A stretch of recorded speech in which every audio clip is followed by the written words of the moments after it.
Bonjour et bienvenue dans ce podcast qui sera pas comme les autres puisque j'ai décidé de vous parler aujourd'hui à cœur ouvert. J'ai décidé de prendre une petite pause d'une dizaine de jours comme vous avez pu le voir, donc j'ai pas publié de vidéo sur YouTube. C'était volontaire, c'était pour faire un break tout simplement parce que j'avais besoin de refaire le point avec moi-même, avec vous, avec ce que je vous donne, savoir un peu où je partais. Donc voilà, je vais tout vous dire aujourd'hui dans ce podcast, et je vous avais dit d'ailleurs, c'était à la rentrée 2024 que je comptais être plus proche de mes abonnés, et c'est pour ça que je le fais, je veux être transparent.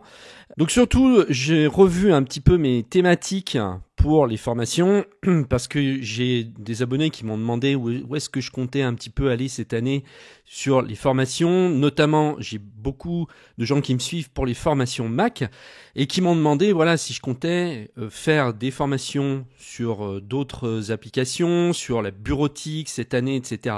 Donc je vais être honnête avec vous, Mac, j'ai quand même fait le tour de pas mal de choses, notamment macOS. Je vais continuer sur macOS, mais je ne compte pas faire de formation sur la bureautique pour l'instant, tout simplement parce que j'ai envie de faire autre chose et pas seulement me cantonner à l'univers Apple et Mac. Il y a énormément de choses qui me passionnent. On a énormément de thématiques sur d'autres sujets, notamment la sécurité, l'intelligence artificielle, des logiciels de toutes parts qui ne sont pas forcément des logiciels Apple, plein de choses passionnantes dont j'ai envie de parler, notamment d'organisation, puisque j'ai une formation sur l'organisation si vous êtes membre premium, et je vais rajouter d'autres modules.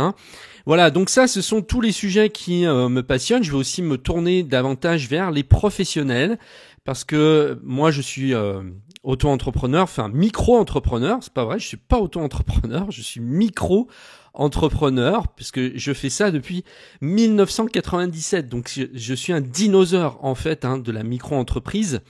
L'auto-entreprise, c'est arrivé en 2008 ou 2009, je crois que c'est Sarkozy qui l'avait mis en place. Et moi, je n'ai pas connu ce statut, en fait. Et puis après, il y a eu une fusion des deux statuts qui se sont faits. Et donc, aujourd'hui, on appelle ça micro-entrepreneur. Voilà. Donc, j'ai une grosse expérience de, je sais pas combien ça fait maintenant, pratiquement 28 ans. Oui, c'est ça. J'ai 28 ans d'expérience dans la micro-entreprise. Donc, je compte bien aider les professionnels à créer leur entreprise. Je fais actuellement du coaching pour certaines personnes. J'avais besoin de ce relationnel direct avec mes clients. Et donc, je compte donner davantage de contenu pour les professionnels. Et bien sûr, ce que je donne comme contenu pour les pros peut aussi convenir aux particuliers pour certains outils. Je dis pas tous, mais certains. Et puis après, si vous aviez dans l'idée peut-être de créer une entreprise un jour, je serai là pour vous aider, vous aiguiller, vous donner des conseils. La dernière vidéo que j'ai postée était sur le statut des micro-entrepreneurs, puisque en ce moment, il y a des mesures qui sont prises par le gouvernement pour essayer d'abaisser le seuil du niveau de la TVA à 25 000 euros, ce qui est une hérésie.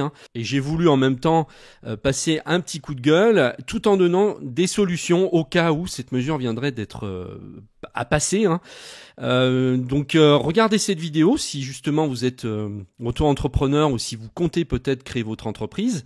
Puisque de toute façon, il y a toujours des solutions à tout, même quand on est devant des difficultés comme celle-ci, puisque pour certains, la TVA qui passe à partir de 25 000 euros, ça peut être une montagne à gravir, ça peut même être extrêmement décourageant, ne serait-ce déjà qu'au niveau administratif. Et donc là, je vous donnais justement des solutions pour ça, donc n'hésitez pas à aller voir, je vous mets le lien en dessous de la vidéo, vous pouvez vous créez un espace membre sur mon site et vous accéderez à une vidéo privée que je ne publierai pas sur YouTube. Donc profitez-en. Donc pour vous dire un petit peu ce que je compte faire donc dans les semaines et mois qui suivent, je vais continuer donc comme je vous disais à poster des vidéos quand même sur macOS parce que je me sers de mes Mac au quotidien, j'essaie toujours d'en tirer le plus possible la quintessence et donc forcément je partage mes trouvailles avec vous. Simplement j'ai envie de parler d'autre chose et pas seulement de ça. Donc je vais continuer sur l'organisation. Je compte faire une formation aussi sur la sécurité, sur la gestion des mots de passe, parce que je sais qu'il y en a beaucoup d'entre vous qui ne savent pas vraiment comment faire pour gérer leurs mots de passe, qui prennent soit toujours le même mot de passe pour tout leur compte, ce qui est vraiment très dangereux, soit qui se servent d'un cahier ou d'un carnet pour marquer leurs différents mots de passe. C'est pas ce qu'il y a de pire, mais c'est vraiment pas ce qu'il y a de mieux au niveau optimisation. On perd énormément de temps, on risque en plus de s'en mêler les pédales, de pas retrouver ses mots de passe. Enfin bref, le carnet, oubliez-le, parce qu'aujourd'hui on a des outils qui permettent vraiment de gérer des centaines de comptes et de retrouver nos mots de passe en une seconde. Vous avez même pas besoin d'ailleurs de les retenir. Je parlerai d'IA, de ChatGPT aussi, parce que ChatGPT évolue extrêmement vite. Moi, je suis un fan de cet outil. Je sais qu'il y a des concurrents aujourd'hui. Je sais qu'il y a eu DeepSeek qui a fait un grand buzz. Bon, moi, j'ai essayé DeepSeek. J'ai pas été plus enchanté que ça, je vous le dirai. Je sais d'ailleurs pas vraiment pourquoi il y a eu un tel buzz autour, parce que à part copier ce qui a été fait en plus mal, pour moi, DeepSeek, c'est une plus pâle copie finalement de ChatGPT et rien d'autre. J'ai pas compris en fait pourquoi il y a eu un tel buzz, mis à part que effectivement ça leur avait coûté moins cher de mettre ça en place. Mais pour moi, il y a rien qui aujourd'hui surpasse OpenAI parce qu'ils ont des moyens colossaux derrière. Il n'y a pas de secret. Les Américains sont en général toujours devant tout le monde. C'est comme ça. Ils ont plus de moyens et on voit les résultats et la différence. Donc pour moi, ChatGPT reste le maître incontesté de l'IA pour l'instant, et c'est pour ça que plutôt que de partir dans tous les sens, aller vous dire il y a ça qui est génial, il y a ça qui est génial, il y a ça, non, moi je préfère rester sur un outil comme Apple. J'ai décidé de rester sur Apple plutôt que sur Windows, parce que Windows j'en ai vraiment ras-le-bol. J'ai travaillé avec ça au moins pendant 15 ans, plus même d'ailleurs, et j'en ai eu vraiment marre au bout d'un moment. Donc voilà, j'ai pas envie de parler de Windows, je me concentre sur Apple. De la même façon, je me concentrerai sur ChatGPT, et je préfère devenir un spécialiste de cette application plutôt que de partir dans tous les sens, parce qu'il y a tellement de nouveautés qui arrivent chaque mois qui sont implémentées, même plusieurs par mois, qu'on n'a pas le temps de suivre. Et tous ceux qui vous disent oui mais il y a mieux que ChatGPT, etc., c'est toujours momentané. C'est-à-dire que oui, il va y avoir un buzz, une nouveauté ailleurs, et puis après la semaine d'après on va entendre qu'il y a une autre IA qui est sortie ici avec soi-disant une nouveauté qui est géniale, etc., qui sera dépassée avant même que le buzz soit terminé. Vous voyez où je veux en venir. Donc il faut un peu arrêter avec ça, de courir toujours après la dernière nouveauté. Moi, ce qui m'intéresse ici, c'est d'exploiter le meilleur outil existant, parce qu'en général, les gens ne restent qu'à la surface. Il y a énormément de gens qui ne savent pas se servir de ChatGPT. J'ai eu des retours. Il y en a qui sont sur la logique. Par exemple, Google, ils s'en servent comme d'une espèce de moteur de recherche auquel ils posent des questions pour avoir des réponses. Mais ChatGPT, c'est pas ça du tout. L'IA, c'est pas un Google numéro 2. C'est pas un moteur de recherche.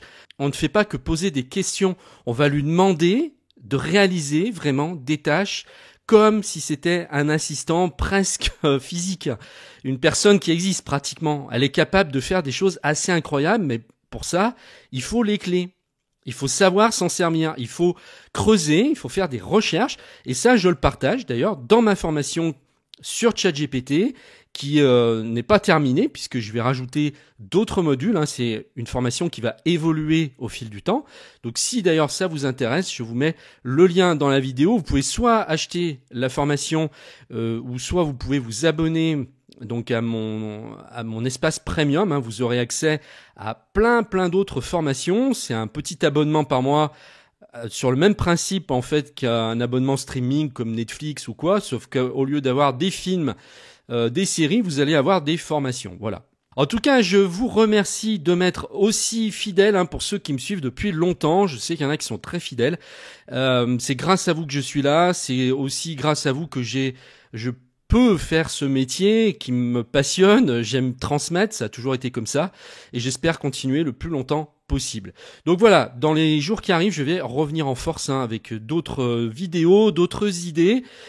Je vous remercie de m'avoir suivi et je vous dis donc à très bientôt. Au revoir.